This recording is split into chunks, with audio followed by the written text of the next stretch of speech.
I'll be moaning someone else's name tonight. And if you even think about stopping me, I'll call the cops and tell them you assaulted me." She wasn't yelling. She wasn't crying. She was calm. Too calm. Like she'd rehearsed it in the mirror 100 times. I stood there with a whiskey glass in my hand, frozen. My own wife, Rachel, had just looked me dead in the eye and told me she was leaving to spend the night with another man. Like it was a dentist appointment. And then she smirked, like she was daring me to say something. I couldn't. She turned, grabbed her clutch and walked out like a queen. No, like a damn villain in a Netflix show. And that's when something snapped inside me. But let's rewind just 48 hours. Because that's when I first found the text. It was late. Around 11:30 p.m.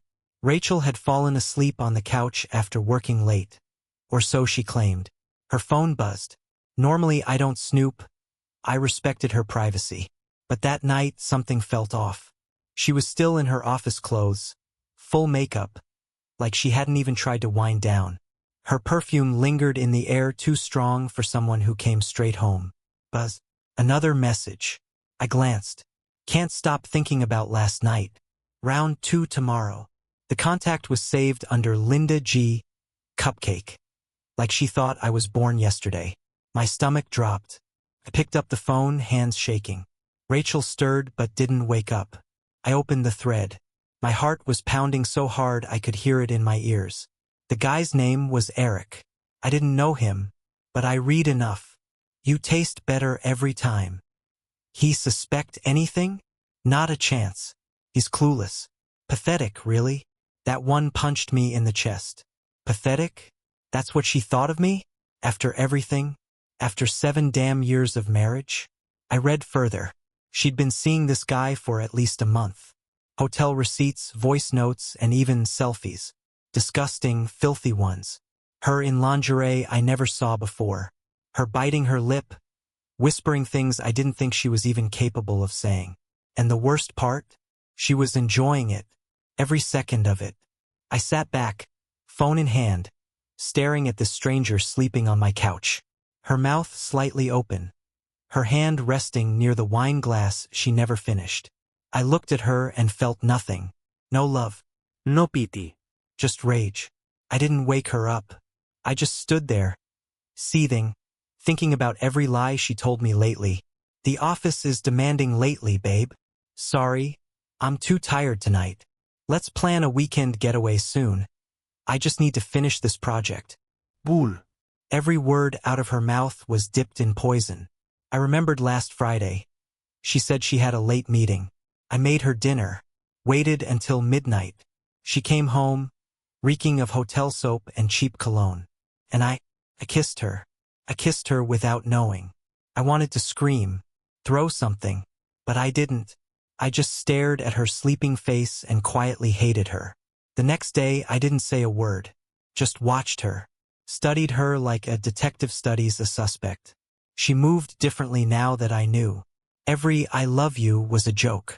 Every smile was a mask. She kissed me before leaving and I let her. She was probably going to him, but I had a plan. I called my buddy Travis. He's an ex-cop turned private investigator. Told him everything. Sent the screenshots. He said, "Give me 48 hours. Turns out 48 hours was more than enough. Rachel had booked a hotel downtown under a fake name. Travis got pics. Video. Her and Eric, all over each other like teenagers in heat. Laughing. Drinking. Entering the room. Exiting 5 hours later with messed up hair and no shame. When Travis showed me the footage, I didn't blink. I'd already felt the pain. Now it was about clarity. About what I was going to do next. And then came that night when she dropped the bomb. She stood in front of me, all dressed up, and just said it. "I'm going to F** him tonight. If you try to stop me, I'll tell the cops you hit me." She flipped it, played the victim card before I even opened my mouth. She wanted control, power, and I gave her none of it. So when the door slammed behind her, and I was left standing in silence, I picked up my phone, opened my contacts, and I called every damn friend I had. I didn't cry. I didn't break anything. I didn't even sit down. As soon as that door clicked shut behind Rachel, I grabbed a bottle of bourbon and poured myself a full glass. My hands didn't shake. My thoughts were crystal clear, the kind of cold clarity that comes right before a storm. She wanted to humiliate me. She wanted to walk all over me like I was some weak, boring husband who wouldn't fight back. Fine. But I wasn't gonna sob into my pillow like some heartbroken clown in a Netflix drama. Nah. If she was out getting dirty, I'd throw the kind of party that would make the devil raise an eyebrow. I picked up my phone and started calling. No explanations. No backstories. Just one sentence. Come to my place. Tonight. Bring whoever the hell you want. Within an hour, I had music blasting through the house. Travis brought tequila, and my buddy Chris showed up with two girls he barely knew. I didn't ask names. I didn't care. People poured in, friends, their friends, strangers. Laughter filled the air, smoke curled to the ceiling, and the smell of spilled vodka soaked into the carpet.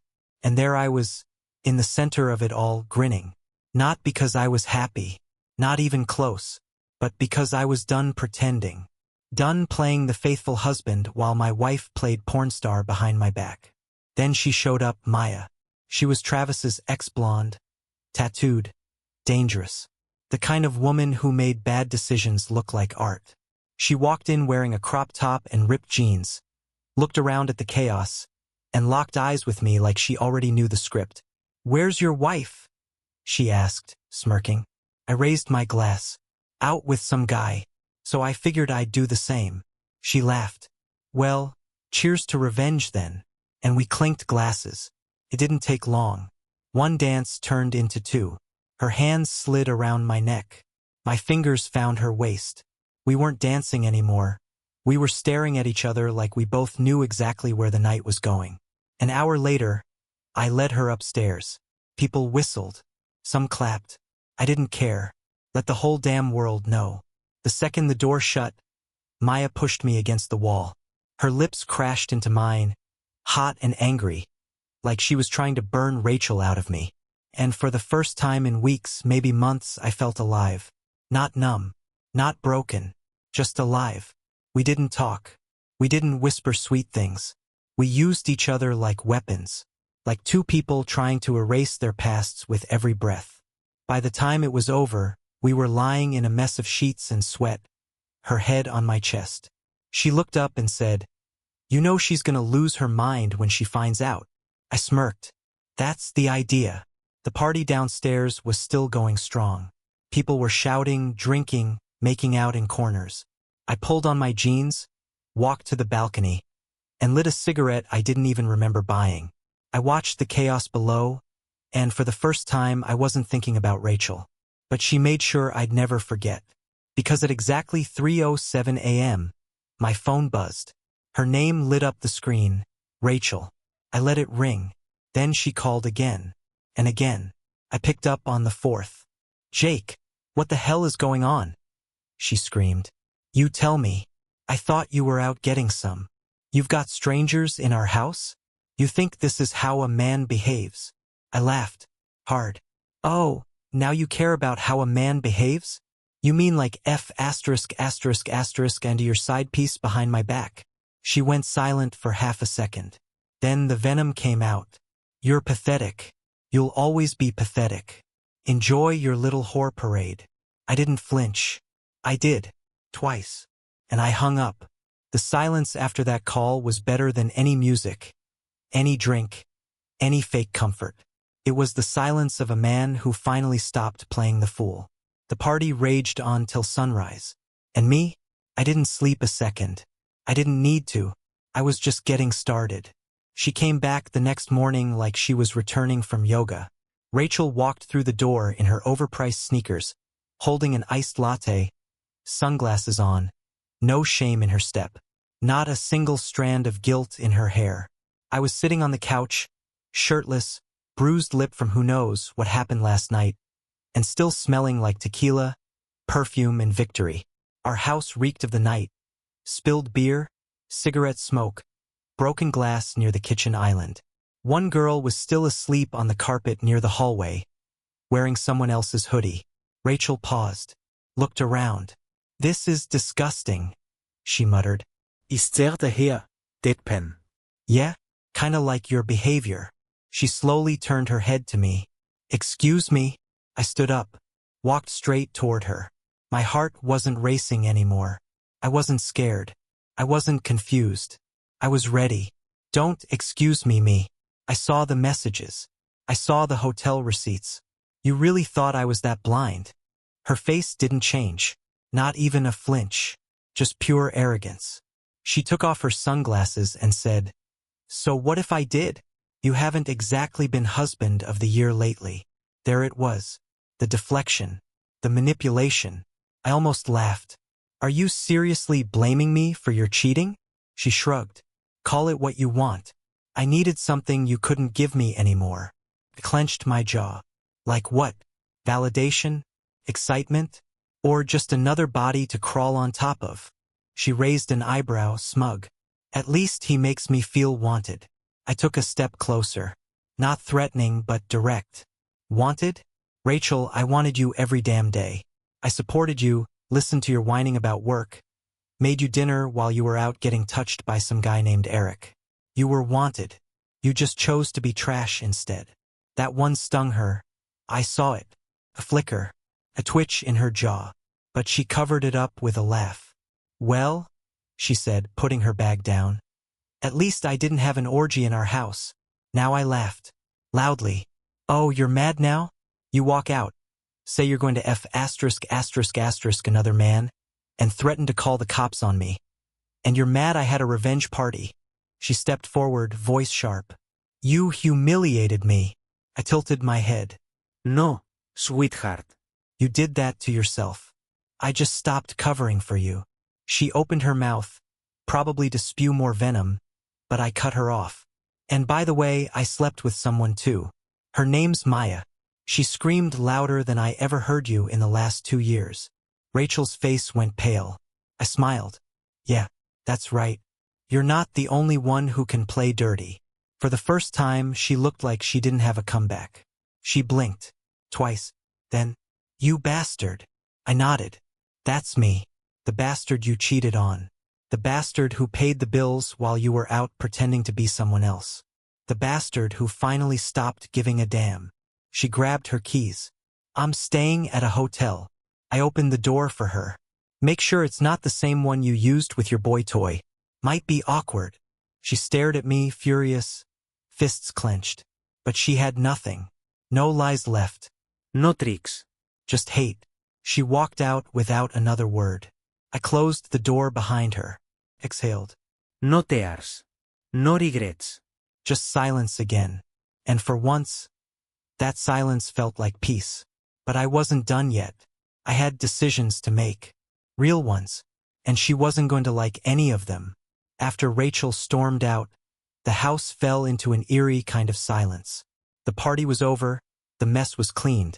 The smell of alcohol still clung faintly to the curtains, and Maya's lipstick stain remained on the rim of my whiskey glass like a war trophy. I sat there for an hour just existing, not thinking, not planning, just being. My phone buzzed a few times, missed calls from unknown numbers. Probably Rachel, or worse, her friends. I didn't answer. Instead, I did something I hadn't done in years. I called my older brother, Nick. He's the one guy who never bought into Rachel's perfect wife act. Hey, I said. Jake. He answered like he'd just seen a ghost. You alive, man? I saw Rachel's story. She posted something about you being a violent narcissist. Said you kicked her out and threw some orgy. I laughed. Bitter. Funny. She left to F*** another man. Said if I stopped her, she'd call the cops and accuse me of assault. I threw a party after she walked out. Revenge. Nick went quiet. Then Jesus. So it's true. Every word. Damn. Yeah. After we hung up, I started getting messages from people I hadn't heard from in months. Some asked what was going on. Some sent screenshots. Rachel was going full victim mode online. Vague quotes, fake bruises and bad lighting. Even a teary-eyed video saying she feared for her safety. Classic Rachel. I knew this move. She wasn't trying to protect herself. She was trying to control the narrative. But what she didn't count on was how many people were sick of her fake crap. Because then Trisha called. Trisha had been Rachel's best friend since college, or at least that's what I thought. She was always around, always laughing at Rachel's jokes, always pretending everything was fine. "Jake," she said quickly, like she didn't want to talk long. "I know we've never been close, but I can't stay quiet anymore." I leaned forward. "What do you mean?" "She's been cheating for longer than you think. Eric's not the first. He's just the latest." I told her she was going to destroy everything, and she said, "I'll land on my feet." "He won't." I didn't say a word. "And now she's trying to play the victim?" "No, I won't let her do that to you." It hit me then, Rachel's mask wasn't just slipping. It was shattering. Trisha sent me screenshots, messages from Rachel's private group chats, voice notes, plans, even texts about me, mocking the way I dress, my job, the way I talk, calling me so beta it hurts. The more I read, the more I felt like I'd been living in someone else's script, like I'd been a side character in my own life. But the worst one, it was a message from Rachel, 2 months ago. "I think I'm gonna push him to snap. If he does, I've got enough to get full divorce leverage. Clean break, clean money." That's when it stopped being about heartbreak. That's when it became war. I screenshotted everything, every cruel word, every plan, every lie. I sent them to Travis, my investigator friend. Told him I wanted everything locked and ready. Every hotel receipt, every video, every record of betrayal. He replied in 5 minutes. "Already on it. Also, you might want to change the locks." I laughed, dark and bitter. "Done this morning." Then came the next wave, Rachel's friends. Or should I say, my friends who tolerated her. Because suddenly, I wasn't alone anymore. Messages like, "Man, I always knew she was bad news. I just didn't know how to say it. She told me you were abusive, but it never added up. Glad you finally woke up, bro. That girl was poison." And suddenly, I wasn't the sad, cheated on husband anymore. I was the guy who got out. But it wasn't over. Not even close. Because the next day, I got served divorce papers from her, filed before I could even think. Attached was a demand: full ownership of our shared condo, half my savings, and spousal support. She had officially declared war. And she was about to learn something very important. I don't lose when I'm pushed. She really thought she'd win. That she could serve me divorce papers, demand half my life, paint herself as the victim, and I'd just sit there with my mouth shut and wallet open. She didn't know the man she married anymore. Hell, maybe she never did. The moment I saw that envelope with the lawyer's seal, I didn't even open it at first.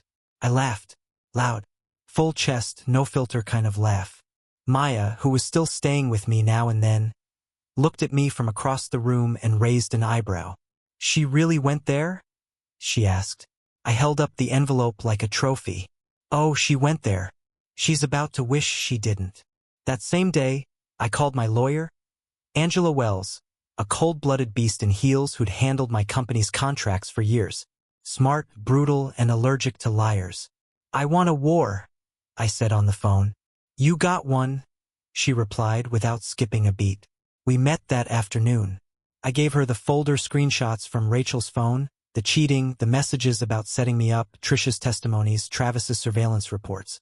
Angela flipped through it with zero emotion, nodding occasionally, then looked up at me. She wants to play victim? This is going to blow her narrative to pieces. And if she wants spousal support, she's going to have to explain why she was staying in hotels with another man while her abusive husband was throwing her parties at home. I smirked. She won't know what hit her. The next 72 hours were a blitz. Angela filed a countersuit with everything we had, citing adultery, emotional manipulation, and even intent to defame. She filed for exclusive rights to the condo and an investigation into financial misconduct. See, what Rachel didn't know was that while she was busy playing house with her side piece, I'd quietly moved our joint accounts into separate holdings. Legally. Securely. My money was locked. Untouchable. Hers? Not so much. On the fourth day, Rachel came storming to the house. The new locks were in place, but I buzzed her in just to see the look on her face. She walked in with fire in her eyes, waving a copy of my countersuit. "What the hell is this?" she shouted. I leaned against the kitchen counter, sipping coffee. "That's called reality, Rachel. Welcome to it." "You're suing me?" "After everything." I tilted my head. "After everything you did, yes. You cheated. You lied. You plotted. You made threats.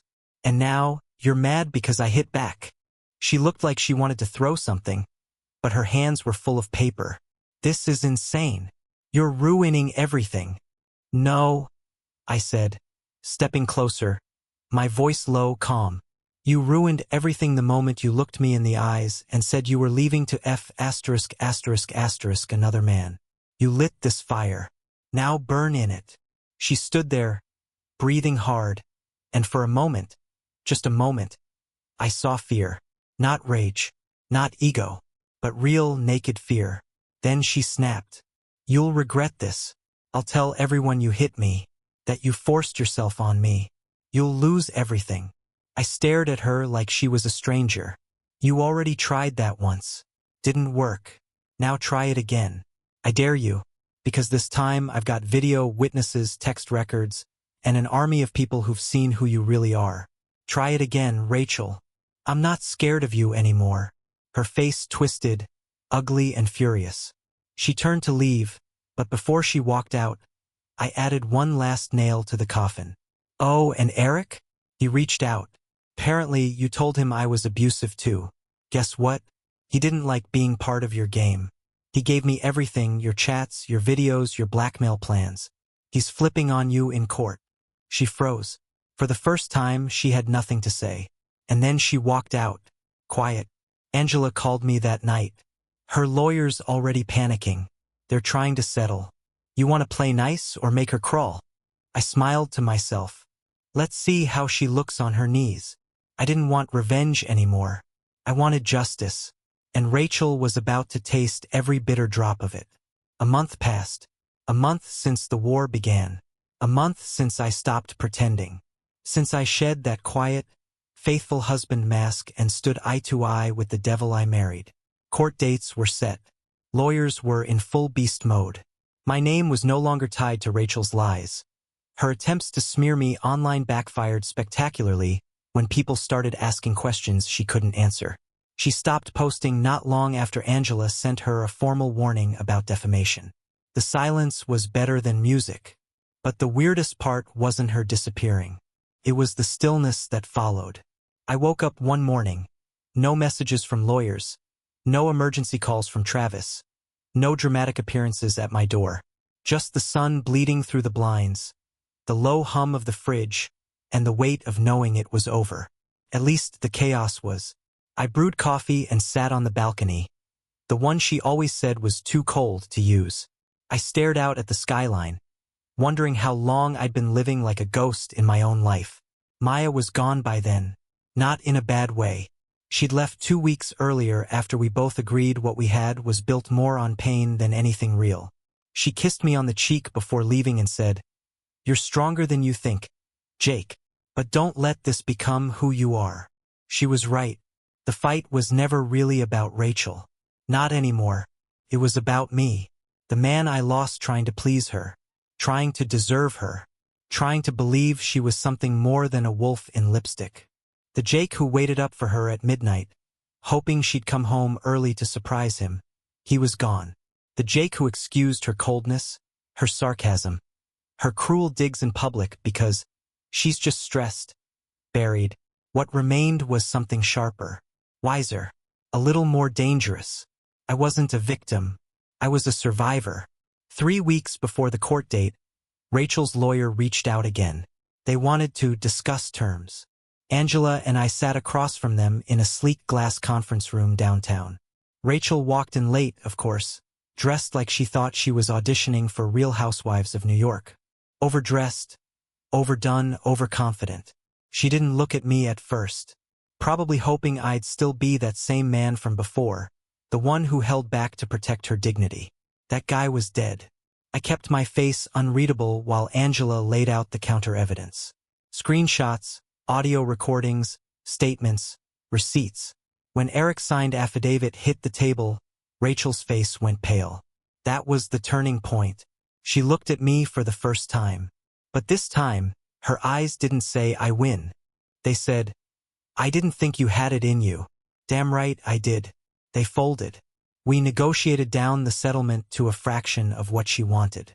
She gave up the condo, her claim to my savings, and withdrew the request for spousal support.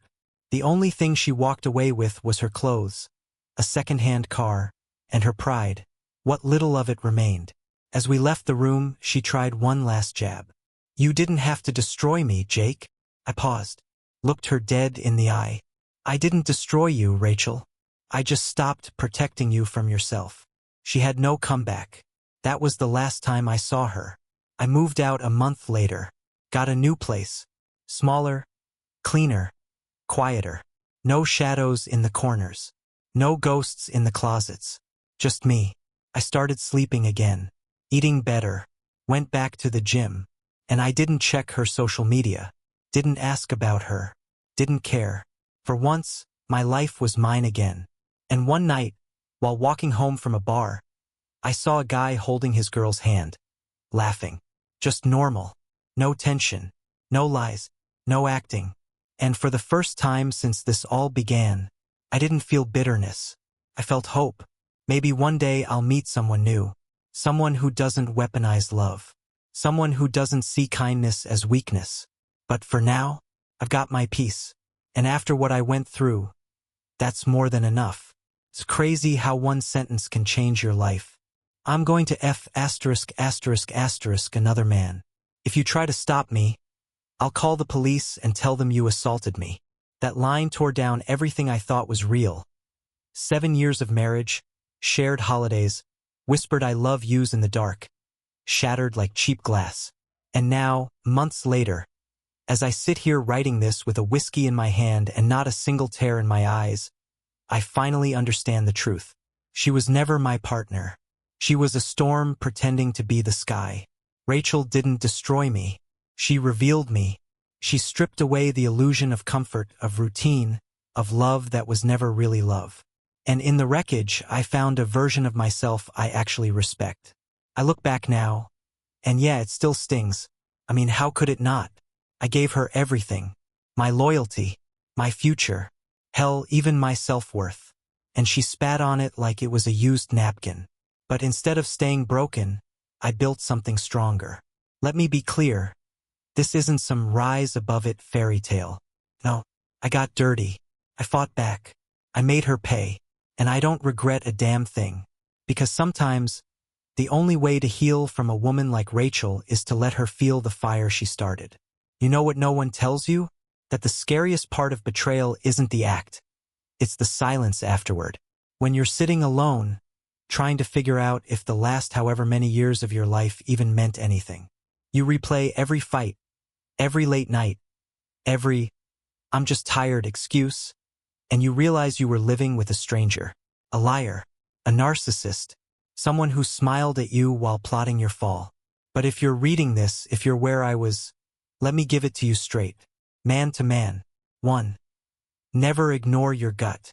The second she starts hiding her phone, staying out late, picking random fights just to storm out and cool off, that's not stress. That's a script. And you're not the director. You're the fool. 2. Don't wait for proof to start protecting yourself. She's not going to confess. Cheaters don't come clean, they get caught. And even then, they twist it, flip it, make it your fault. Get your facts. Secure your money. Lawyer up before you even think about confronting her. 3. Don't beg.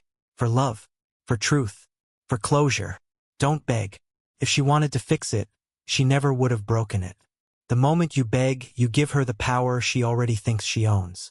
Walk away. Head high. No looking back. For revenge? Do it smart. Not with fists. Not with screaming.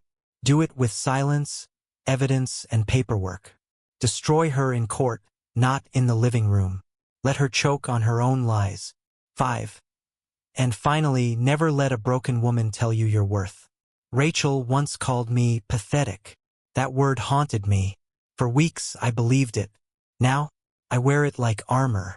Because the only thing more pathetic than a loyal man is the woman who thought she could break him and walk away clean. I'm not the same Jake who waited up till 2 a.m. hoping she'd come home. I'm not the guy who texted, "Are you okay?" when she didn't respond for hours. I'm not the man who apologized just to stop the silent treatment. That Jake's gone, buried with the lies she told. Now, I'm a man who knows, who sees, who never ignores red flags again. A man who smiles when he hears her name, not out of pain, but because I survived her. And damn, did I come out better. To every man going through hell right now, you're not alone. You're not weak. And you sure as hell aren't pathetic. You're a warrior in training. She just gave you the battlefield. Now fight like hell and build your peace. Then raise a glass, not to her memory, but to your freedom. Cheers.